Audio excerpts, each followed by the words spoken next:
I feel I prefer being here than there. So, yes, I love outdoors and I love rain, but it wasn't me that caused the rain to fall because of that. So, what I want to start with is a little analogy on my movie loves. And that would be Game of Thrones. Any Game of Thrones fans here? Yeah? We know what we're talking about, right? So, who knows about the Mad King? That is where Game of Thrones started. So, the Mad King is King Aerys, a Targaryen.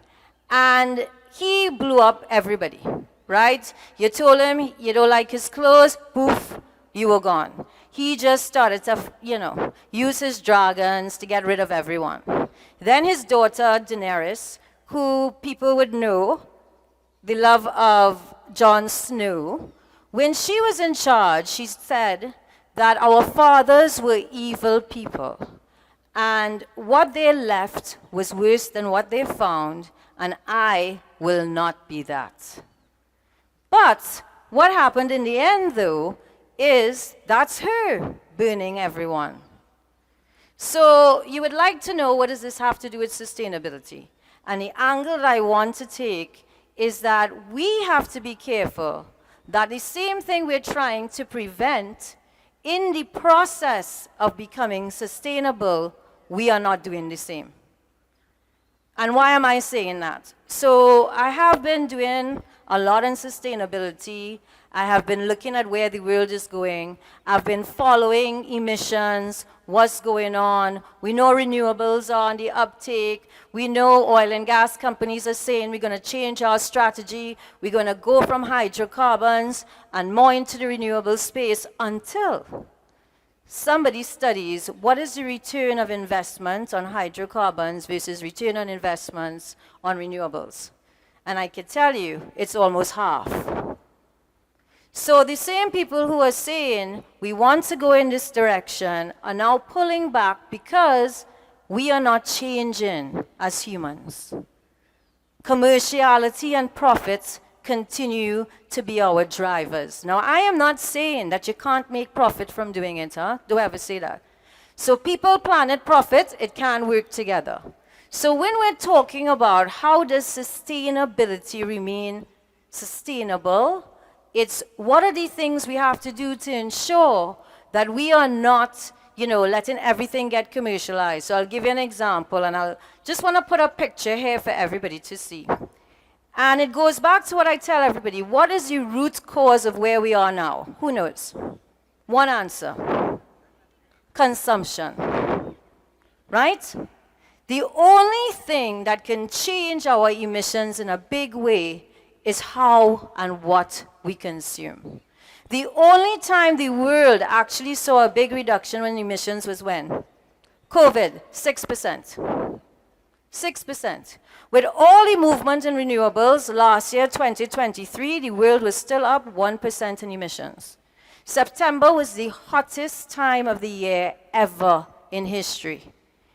And even with the renewables, because of normal climate changes, El Nino, wind was not at the same speed factors, so windmills were not generating the same amount of energy. The droughts that are taking place, so I am not upset that we have rain, because there are droughts all over the world now, and guess what? Hydroelectric plants can't work.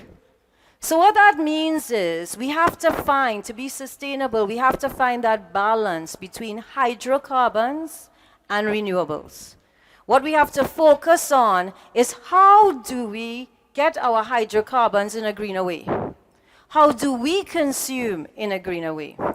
And the other picture that I want to show you all is, hold on, let me just get this right, is this, which is what makes me very sad. And while I'm talking about really unlocking sustainability in a way that everybody is benefiting. So what are these pictures? This is Congo. So for my lovely hybrid car there, which I feel, that's my carbon credit for buying shoes, they use lithium and they use cobalt. Lithium we have a lot of, and it is in a number of the developed countries as well, but cobalt, most of it is in Congo. And what you see in there right now is happening.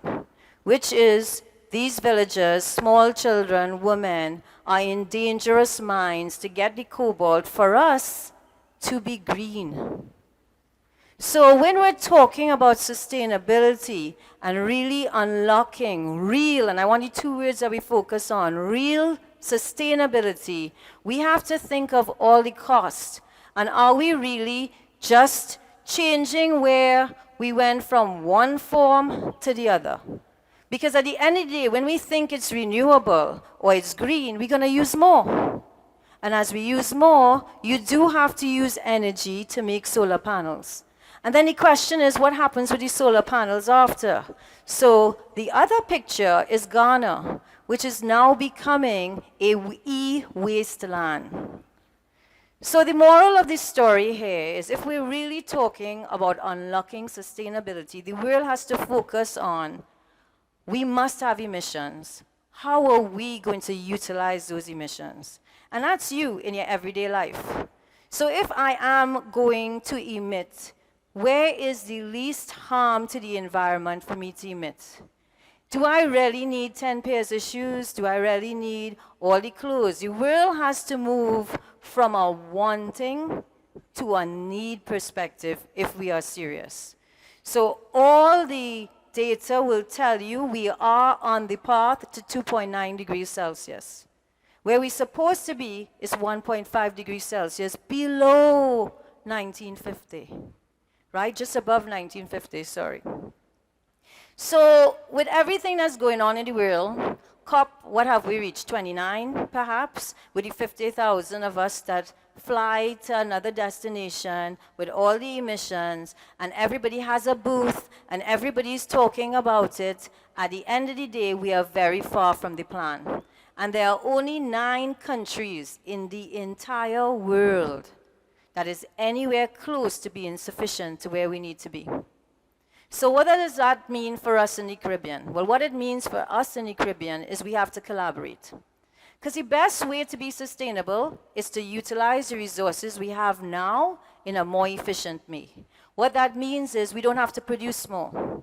So when people think about Airbnb and they talk about Uber, they think of it from a technology perspective. But what they have actually done is taken the same resources and used it more efficiently. They didn't have to build a new hotel. They didn't have to produce more cars. But everybody has transport and a room to stay.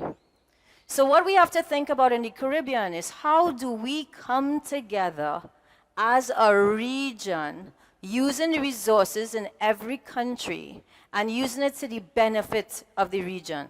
Guyana and Suriname have their own green, there's hydroelectric, there is wind, there's solar. Trinidad even might have geothermal. The point is, how do we work together as a region? How do our politicians realize that at the end of the day, as Donald said before, we are very vulnerable? How are we going to get food security? Because what I will close on is, remember this.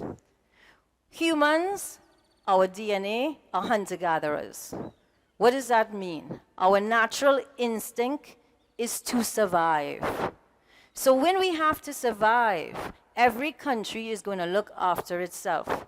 Because right now, the path that we are going, all the predictions about climate change is going to happen. So what we have to think about as a region is, how do we get our heads together, how CARICOM stop talking and actually action, looking at how each country takes its strengths and build each other weaknesses. Thank you.